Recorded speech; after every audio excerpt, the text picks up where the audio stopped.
My husband Nestor was anxiously waiting outside the operating room for his first love, and I was separated from him by only a wall. When Pamela was wheeled out of the operating room, she weakly asked her husband, "Where is Sister Sabi? Why didn't she come with you?" Upon hearing my name, Nestor responded with disdain, "Don't worry about her, she's perfectly fine."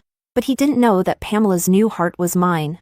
Chapter 1. The nurse covered my corpse with a white sheet, announcing the end of my life. Although I was clearly dead, for some reason, my soul remained hovering in midair. I watched as the doctors busied themselves in the operating room. I watched as Pamela's vital signs finally stabilized, and the doctors wheeled her out of the operating room. Instinctively, I floated in her direction. Nestor was pacing at the door, his brows furrowed, his fingers unconsciously tapping the phone in his pocket. When he saw the doctor come out, he quickly stepped forward, his voice revealing his concern. "How is she?" The doctor stopped to address him. The surgery was a success, thanks to the timely heart donation. Nestor's face relaxed slightly, and he finally breathed a sigh of relief. "Do you know who the donor is?" "I would like to thank the family," he asked. Catching up with the doctor shook his head. "I'm sorry, Mr. Joe. The donor requested anonymity, so we cannot disclose that information." Nestor nodded. "All right. If Nestor knew it was my heart that was given to Pamela, I wonder how he would react. Would he be happy that Pamela could live well, or would he be saddened by my death?" Thinking this, my chest suddenly felt a bit tight. How could I still feel something after death?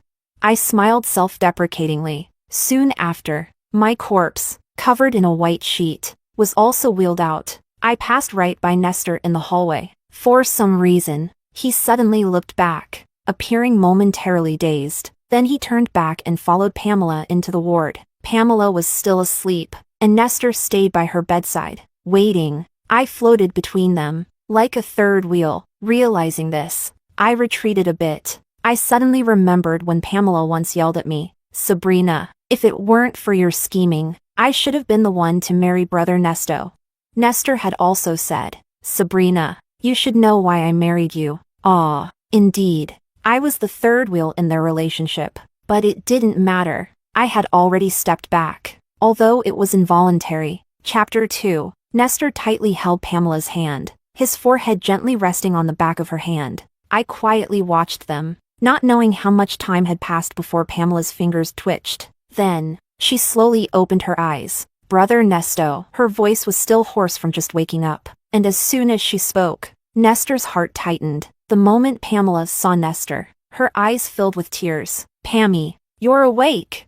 Nestor quickly pressed the call button at the bedside to summon the doctor. "Brother Nesto, I thought I would never see you again." Tears streamed down Pamela's pale cheeks, making her look pitiful. Nestor's eyes were full of pain as he gently patted Pamela's hand. "No, everything will be fine now. You will recover." Seeing their affection, a surge of hatred rose within me. "Everything is fine for you. But what about me?" The doctor gave Pamela a thorough examination. Everything was normal, and she only needed to stay in the hospital for a while longer before she could go home. After the doctor left, Pamela cautiously asked, "Where is Sister Sabi? Why didn't she come with you?"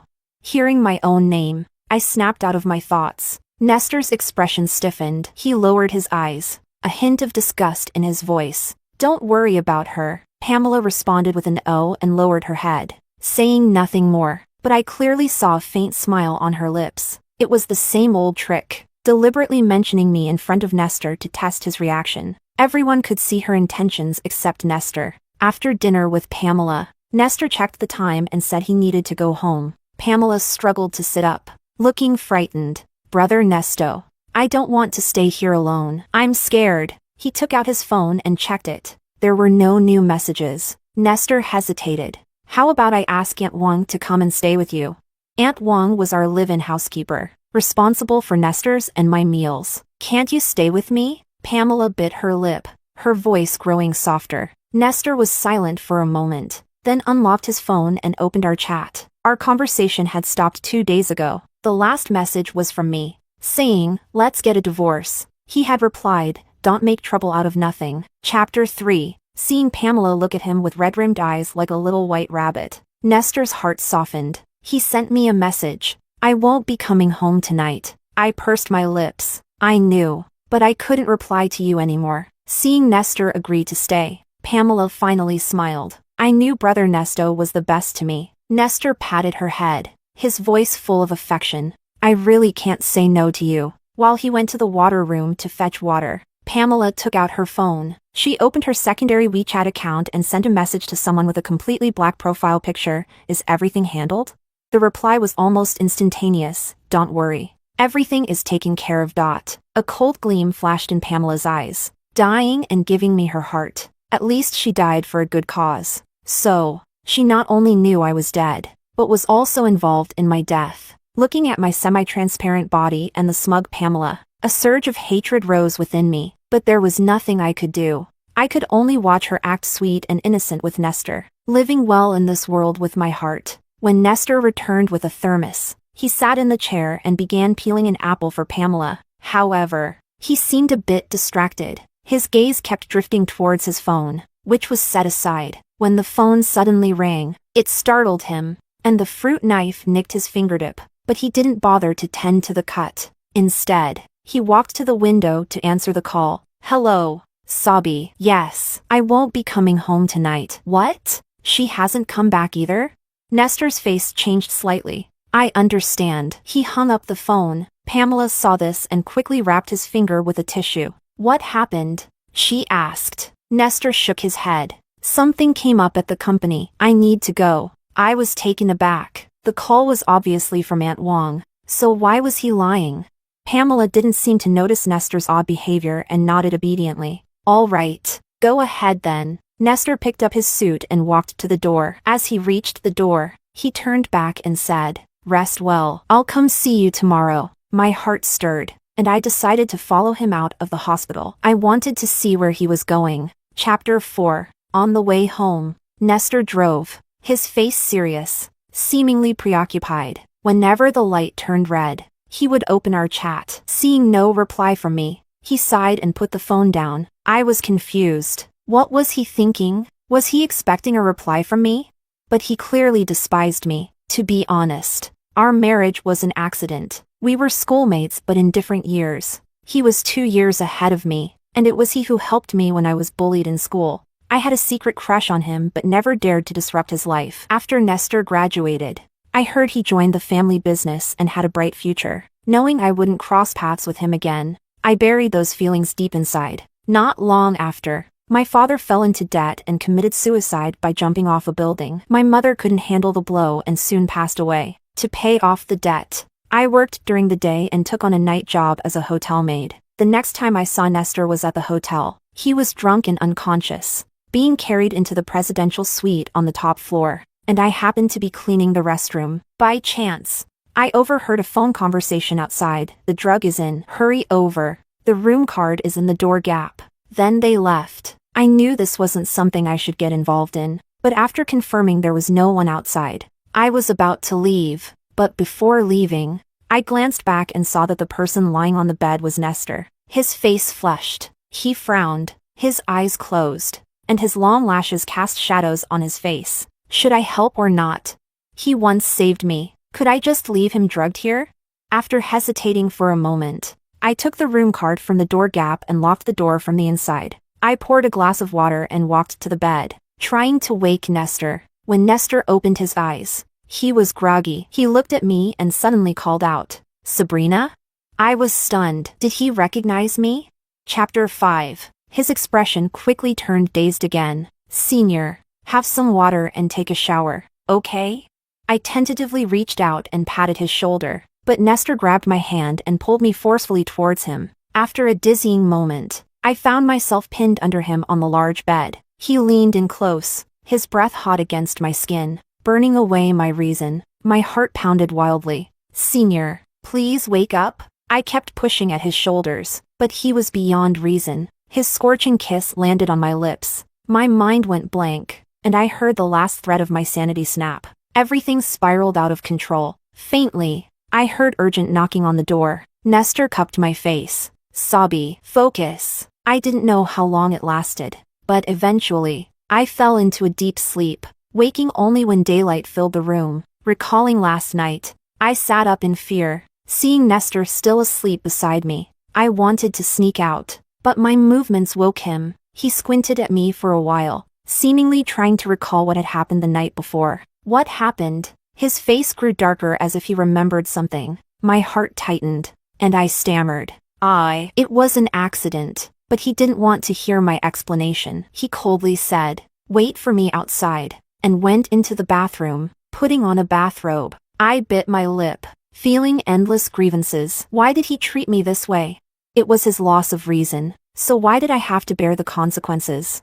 When he came out, he threw a bank card onto the coffee table. 1 million. Let's pretend nothing happened yesterday. I stared at the card, feeling a mix of emotions. With a hoarse voice, I said, "No need. Nothing happened anyway." Then, I opened the door and left the room. In the elevator, my legs felt weak, barely able to stand, and tears finally streamed down my face. Chapter 6. Forget it. I'll just consider it as repaying him for saving me. After crying my heart out, I consoled myself. To avoid any further trouble, I resigned from the hotel that very day. However, in my panic, I forgot to take the morning after pill. The next month, when I realized my period was late, I bought a pregnancy test kit out of a faint hope. But the 2 red lines on the stick sent my mind reeling. To make matters worse, on the day I went to the hospital to schedule the procedure, I ran into Nestor. He walked past me in a hurry, bumping into me, causing my papers to scatter everywhere. As he helped pick them up, he apologized, but then froze when he saw my name and the abortion form. Nestor looked up at me in disbelief, meeting my evasive gaze. "You're pregnant?" I stammered that it was none of his business and turned to leave, but he grabbed me. "We need to talk." Thus, under the arrangement of fate, I married him while carrying his child. He paid off all my high-interest debts. After marrying him, I found out about Pamela, his childhood sweetheart. They had been engaged, but I had inadvertently come between them. However, the baby didn't survive. 4 months into our marriage, Pamela's constant provocations finally made me angry for the first time. She called my unborn child a bastard. She called me a wretch without parents. I tried to stay calm, but she pushed me from the second-floor staircase. In excruciating pain, I saw her face twist into a malicious smile. Then she clutched her heart and fell to the ground. By the time Nestor arrived at the hospital, our baby was gone. I sat on the bed in tears, but Nestor's face was dark as he questioned me. "Do you know that Pammy has a heart condition? She can't be stressed. What did you do to her?" I widened my eyes in disbelief. "I didn't do anything. She pushed me. Our baby is gone." But Nestor pursed his lips, looking at me coldly. "Pammy is a kind girl. She wouldn't do such a thing." "Sabrina, you disappoint me." With that, he left without looking back. Chapter 7. Since then, the only bond between Nestor and me vanished. He never touched me again, and his attitude towards me remained cold and distant. Pamela was pleased with herself, playing the innocent neighbor girl in front of Nestor while bullying and insulting me whenever he wasn't around. "Just wait. I will take him back," Pamela said arrogantly, but I never thought she would use such means to take Nestor back. And in the process, she also took my heart. I had already signed the divorce papers. I had planned that once Nestor signed them, I would leave the city without hesitation. However, she had no intention of giving me that chance. Early one morning, Pamela tricked me into leaving the house. She told me Nestor was in trouble and that I should go to Genhua Road and wait for her there. Although Genhua Road was remote and I had some doubts, I still went because it was about Nestor. To my surprise, when I arrived, I was met with a premeditated car accident. I don't know when Pamela set her sights on my heart or how she managed to forge my consent form for donation, but as a person without family or connections, my disappearance wouldn't matter to anyone. She succeeded. Chapter 8. I closed my eyes for a moment as Nestor suddenly braked the car. Oh, we were home. As soon as we entered, Aunt Wang greeted us, saying to Nestor, "Sir, Madam hasn't returned yet." Nestor frowned. "Got it. When did she leave?" Aunt Wang recalled. "It was around 8 in the morning. She got a call and then went out." Nestor nodded, indicating for Aunt Wang to continue with her work, then turned and went straight upstairs to my room. The room was just as I had left it. Nestor checked my wardrobe and found all my clothes and luggage still there, which gave him some relief. He sat on the sofa, took out his phone, and sent me another message. Where did you go? How strange. Why was he so intent on finding me today? I watched him wait for a few minutes. Just as he was about to call me, his gaze fell on my desk. There were a few papers on it. Nestor stood up and picked them up. They were the divorce papers I had signed. His face instantly darkened. Clutching the divorce papers tightly in one hand, he dialed my number with the other. The number you have dialed is switched off. Please try again later. The cold automated message made his face even darker. My phone had been shattered in the car accident. How could I receive his call? Watching his unusual behavior, I found it amusing. He had been indifferent to my life and death before, but now he was so anxious after my disappearance. It was ironic. He took out his phone again and sent me another message. Stop being stubborn. Come back when you're done causing trouble. Reading those words, an inexplicable sadness welled up inside me. When would he finally realize that I had left him forever? Chapter 9. The next morning, Nestor brought a meal prepared by Aunt Wang to the hospital to visit Pamela. Brother Nesto.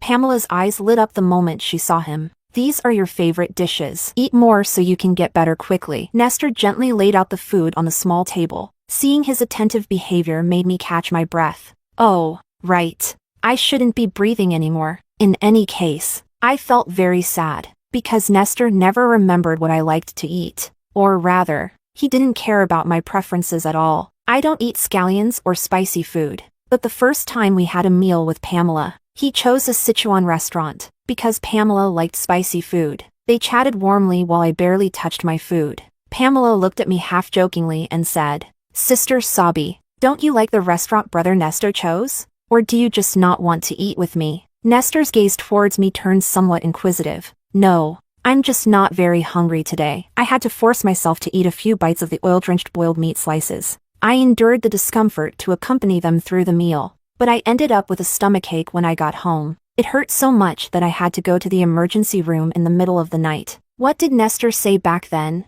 How can you be so delicate? You get like this from just one meal? Pammy is perfectly fine. I was too pale and speechless. Ended up staying in the hospital for half a month. I snapped out of my thoughts and saw Pamela pouting and acting spoiled. Brother, can you feed me? I don't want to move. Nestor chuckled. He was about to agree but seemed to remember something. His words changed to, Pammy, you're a grown-up now. You can't always have your brother feeding you. Pamela was stunned, not expecting him to refuse. Floating nearby, I recalled the argument we had before. What do you take me for? And what do you take Pamela for? Nestor had replied, Pammy and I grew up together. She's like family to me. Sabrina, stop being unreasonable. No matter how much like family, you are both adults now. Shouldn't you keep a proper distance? If you want to be with her, I'll leave. Our marriage was an accident anyway. I had cried bitterly. If it weren't for saving him, I shouldn't have had to go through all this. Nestor hadn't expected me to be so upset and was momentarily flustered. Don't cry. I'll be more careful in the future. Could it be that he remembered my words and that's why he refused Pamela? I couldn't help but wonder. Then I felt I was being foolish. Nestor didn't love me. Why would he care about what I said? Brother Nesto, are you getting tired of me?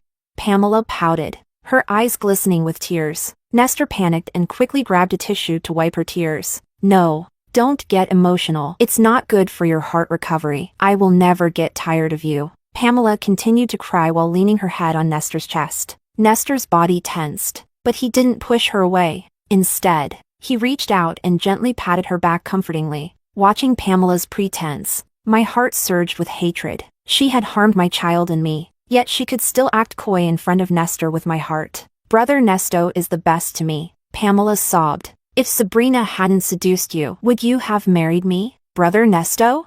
Upon hearing this, Nestor was silent for a moment. Pammy, he said slowly, there are no ifs. What if Sabrina were gone? Would you be with me then? I'm no longer a burden. My heart condition is cured. I won't drag you down. Pamela clutched his sleeve, her face stubborn. Nestor sighed. Since I promised your parents I'd take care of you, I won't break that promise. Don't worry. Even though I'm married, I won't abandon you. I scoffed. Pamela leaned against him, appearing obedient, but her eyes flashed with jealousy. After visiting Pamela, Nestor went to the office. After passing the reception, he suddenly turned back. Have you seen my wife these past 2 days? He asked. The receptionist thought for a moment. No. Nestor's eyes darkened. Just as he was about to leave, the receptionist suddenly remembered something. Mr. Joe. What is it? Nestor turned back. Yesterday morning, your wife called. She said she couldn't reach you and asked if you had come to the office. You hadn't arrived yet, so I told her no. The receptionist recalled my call from yesterday morning. Yes. After receiving Pamela's call, I had tried to contact Nestor. His phone was off. I then called the office to confirm he hadn't gone to work before heading to Genwa Road. Hearing the receptionist's words, Nestor looked puzzled. Yesterday morning? I didn't get her call, he muttered to himself as he walked into his office. Thinking about it, he took out his phone again and saw that I still hadn't replied. How long will this go on? Nestor sighed, picked up the intercom. Secretary Lee, please book a restaurant for tonight, a table for 2, for our wedding anniversary. Hearing this, I looked at him in disbelief. Chapter 11. Nestor sent me another message. Sabi, I've booked a restaurant. Can we have dinner together tonight? I felt a bitter ache in my heart, my nose stinging. Yes, today was our first wedding anniversary, but what was the point of treating me well now? In the afternoon, Pamela called. Brother Nesto, when are you coming to be with me? Nestor frowned, his eyes fixed on his inactive phone. Brother? Pamela called out, testing his attention when he didn't respond. Sorry, Pammy, I'm a bit busy today and can't find time to visit you, he quickly answered, snapping back to reality. All right. Pamela sounded disappointed. Would Nestor really decline Pamela to have dinner with me?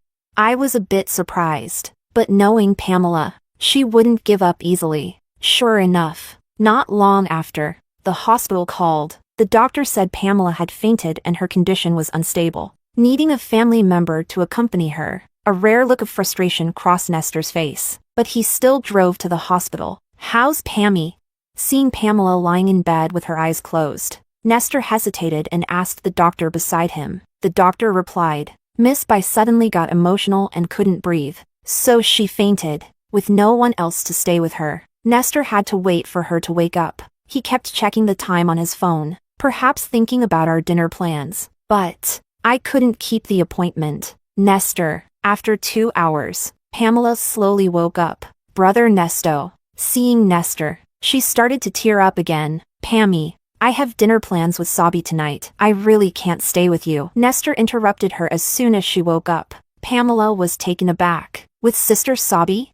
Yes. She hasn't replied yet, but I can't leave her hanging in case she shows up. Nestor nodded. Pamela lowered her head, a subtle look of mockery flashing in her eyes. I guessed she must be thinking, Sabrina is already dead. How could she show up for dinner?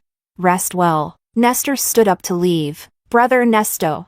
Pamela sat up and tried to get out of bed but fell to the floor. Pammy! Nestor turned back, quickly rushing to help her up. In the process, his eyes caught sight of a small pendant that had fallen from the bed. It was the star charm from my necklace. What's this? He picked it up and handed it to Pamela. It's my pendant. Pamela's face changed slightly as she quickly put it away. Nestor found the pendant familiar but couldn't recall where he had seen it before. He helped Pamela back into bed and immediately headed to the restaurant where we had planned to meet. But he waited there all night and I never showed up. Chapter 12. The more Nestor thought about it, the more something felt wrong. He finally couldn't resist contacting a private investigator. Help me find out where Sabi went. I floated beside him, watching his uneasy expression. To be honest, I was curious too. How exactly had Pamela dealt with me?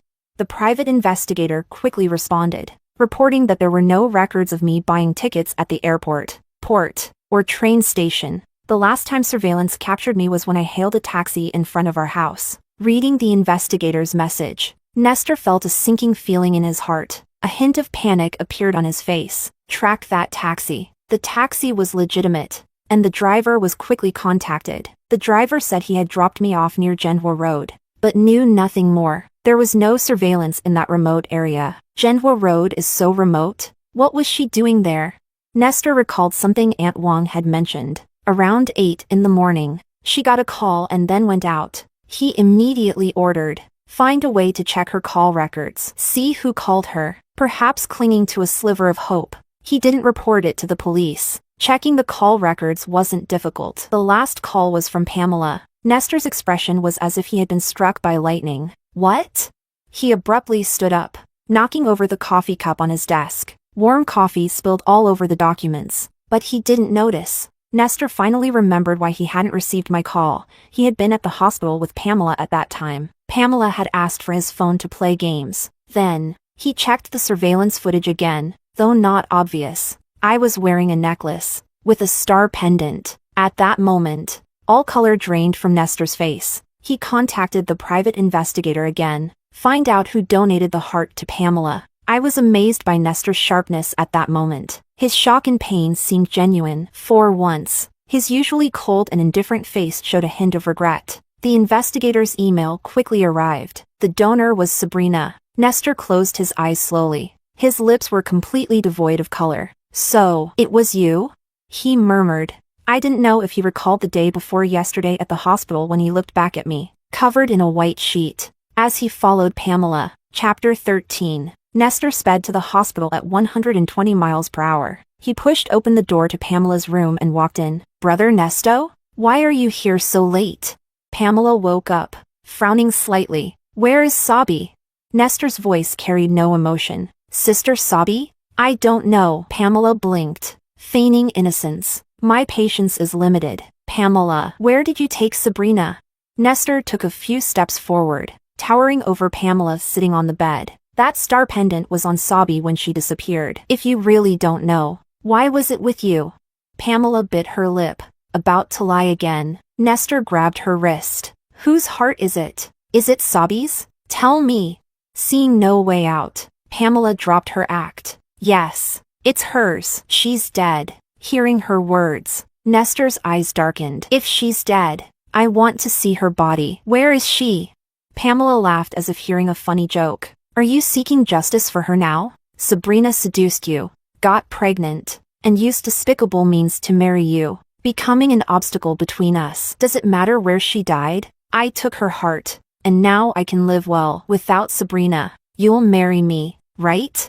Her expression turned manic. Whether she's dead or alive, I'll never marry you. I've always seen you as a sister, never loved you. Where is she? Nestor shouted in anger. Pamela's face twisted with resentment. I burned her to ashes and scattered them in the sea. You'll never find her. A look of pain crossed Nestor's eyes. He gritted his teeth, but tears still fell. He actually cried for me? I was a bit surprised. Then, the police, who had been standing at the door, walked in. Pamela's eyes widened. You called the police? Nestor looked at her with nothing but hatred. Of course, but I won't let you die. After all, the heart beating in you is still Sabi's. Chapter 14. Pamela's words were probably true. She had taken care of everything so thoroughly that my body was completely gone. But Nestor didn't believe it. He frantically searched everywhere for my body. If I could speak, I would tell him to stop. Late affection is worth less than grass. He never loved me. So why act so pained now? Until he took out a photo album from the study. The first page held my student ID photo. I was stunned. That was my freshman year student ID, which I had lost. I never expected the photo to be with Nestor. Sabi, I'm sorry if I had treated you better, if I hadn't cared so much about Pamela, giving her false hope. Would everything have been different? Nestor stared at the photo in a daze. Then, he placed the photo and my star pendant into a small box. Sabi, you probably don't know, but I've always loved you. His eyes were red as he hugged the box, muttering to himself, even though you didn't love me, I kept you by my side, fearing you'd leave. So I kept testing and hurting you, ultimately causing your death indirectly. I was wrong. He loved me? I was bewildered. Was it because my soul was losing its emotions that I felt nothing seeing his pain? Nestor bought a plot of land, burying the box with the photo and pendant in it. It was my cenotaph. From that day on, he visited my grave daily with a fresh bouquet of lilies, sitting there for half the day, drinking and rambling about the past. It turned out Nestor knew I wasn't the one who drugged him, and the drug didn't affect him enough to lose all reason. He realized it was me and decided to go along with it. But afterward, he couldn't face me, so he wanted to cool down. Unexpectedly, I quit and disappeared for a month. He searched for me everywhere until he found me at the hospital, about to have an abortion, which made him desperate to take me back and marry me. Regarding Pamela pushing me down the stairs, he truly believed it was an accident. Pamela's parents had done him a favor, and before they passed away, they entrusted her to his care. There was never an engagement between them. As Pamela claimed, Nestor just didn't want to stress Pamela's weak heart, so he protected her. But no matter what he said, the harm he caused me was real, and it's something I can't forgive. Chapter 15. Pamela and the hitman she hired were both caught and sentenced to life imprisonment. Nestor used his influence to make her life in prison miserable. She repeatedly tried to contact Nestor through the guards, but he refused to see her. Soon after, Pamela committed suicide in prison. When the news of her death reached him, Nestor was at my grave, gently cleaning the tombstone with a damp cloth. Dead? As long as her heart is returned. Nestor answered the call, his voice icy. On his way back, Nestor drove distractedly, eventually crashing into a speeding truck that ran a red light at a turn. Ending it this way is good too. See you in the next life. At the moment of impact, I heard him murmur softly, his hands leaving the steering wheel. There was no surprise. Nestor died instantly, and I, watching my body become increasingly transparent, knew my time had come. If there is a next life, I only wish for a peaceful and happy life, never to meet Nestor again. But when I opened my eyes, I was back in the hotel restroom. Outside, someone was on the phone. The drug is in. Hurry over. The room card is in the door gap. That familiar conversation. I was reborn. I stared at myself in the mirror in amazement. I was back to being a hotel maid. Outside should be the drugged Nestor. After the people outside left the room, I quickly stepped out. Nestor lay on the bed, semi-conscious. Recalling everything from my past life, I decisively opened the door and left without looking back. Let go of the savior complex, and respect others' destinies. In this life, I will live well for myself.